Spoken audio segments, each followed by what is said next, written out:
Steve Cousins, who leads the field from pole position on the outside in the Citroen AX, with Tony Lynch in the number 14 for company alongside him, Rob Buckmaster on that front row of the grid. Then it's the number 74, the Austin Mini of Terry Moore, with Simon Hart in the Mark 1 Ford Escort for company alongside him.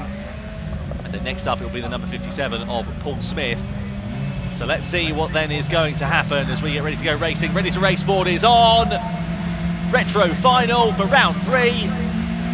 Lights out and blast off. Good start then from Tony Lynch off the front row of the grid in the Toyota MR2, that rear-engined, rear-drive car, getting a stonker of a launch ahead of the number 50 of Steve Cousins. Then comes the 74 of Terry Moore behind the wheel of the Austin Mini, but it's the top two, the MR2 of Tony Lynch and Steve Cousins that lead the way, but Lynch goes round. He loops it on the wet part of the dirt. That circuit has just been watered, and well, that is a big disaster for the number 14, as he now sits down in 5th position. He's just ahead of the Volkswagen Polo of Paul Smith in the number 57, but Lynchy, well, that is a big shame there for him, and he's now got a lot of work to do to try and overhaul that gap to the rest of the field, and it has meant a lovely clear track for Steve Cousins now behind the wheel of the number 50 in the Citroen AX.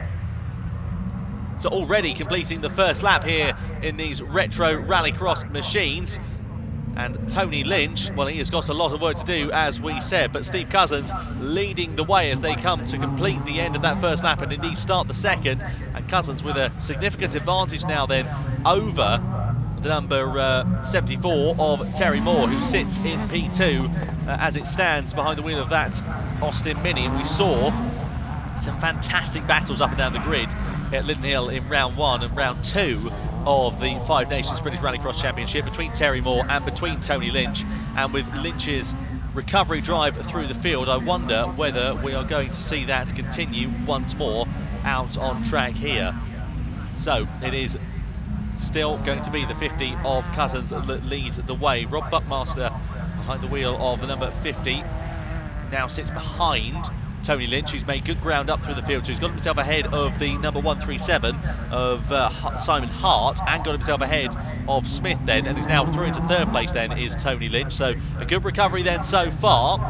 He's 1.9 seconds back at the last sector that we had of Terry Moore, the man who is in 2nd position behind the wheel of that Austin Mini. But it's so easy to make a mistake like that when the dirt has just been watered. It's incredibly slippery, and let's be fair, a rear-engine, rear-drive car is always going to be one that rotates that little bit easier compared to something that's, say, front-engine and front-drive, just because of the nature of the weight distribution and how the car is going to handle.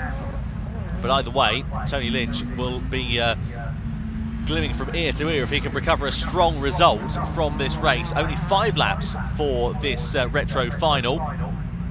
Paul Smith, meanwhile, a new entrant here this weekend behind the wheel of his Volkswagen Polo Coupe GT. Good to see that car making its way out for the first time in 2021 for the Five Nations British Rallycross Championship. And good to see Steve Cousins having a competitive run behind the wheel of that Citroen AX. That, I believe, is the ex-Dan Rook machine, which he powered to so many strong results a few years ago. And now Steve Cousins doing a fantastic job behind the wheel of that number 50. Meanwhile, the battle for 2nd place still reigns on between Terry Moore and between Tony Lynch. That gap has now come down to near enough a second or so between those two. Lynchy looking very quick indeed behind the wheel of the number 14 Toyota MR2, and let's see whether the blue machine is going to find his way up the inside of that Austin Mini before too long. Steve Cousins, the number 50, that leads the way very commandingly. He's had no competition at all throughout this race after the early mishaps of Tony Lynch, and he's proving why he has been the class of the field in this retro class here today. He has taken a clean sweep so far in Heat 1, Heat 2 and Heat 3, finishing on the top step throughout all of those 3 races. Tony Lynch, meanwhile, has finished 2nd best, always been the bridesmaid in those 3 races, so you wonder if he hadn't made that mistake whether that would have still been the case. But the situation now is that Lynchy is on for a 3rd place finish in this final in the retro rallycross class, and let's see whether that is going to be the case when the checkered flag falls in just over a lap's time then here. I should say, weather conditions look like they are on the change a little bit. It's gotten very humid and very sticky here. The clouds overhead could prove to be an interesting factor as we get in towards the latter stages. There wasn't rain forecast and still isn't so far here today, but let's wait and see whether that is going to prove to continue continue to be the case. On the final lap we are now with Steve Cousins leading the way 2.4 seconds ahead of Terry Moore and then Tony Lynch. And Lynchy has just dropped back a little bit then from Terry Moore. If anything, Moore has closed up just ever so slightly onto the back of the race leader of Steve Cousins. So I wonder whether Cousins has hit some drama or maybe had a bit of an error. Perhaps he's missed a gear or two.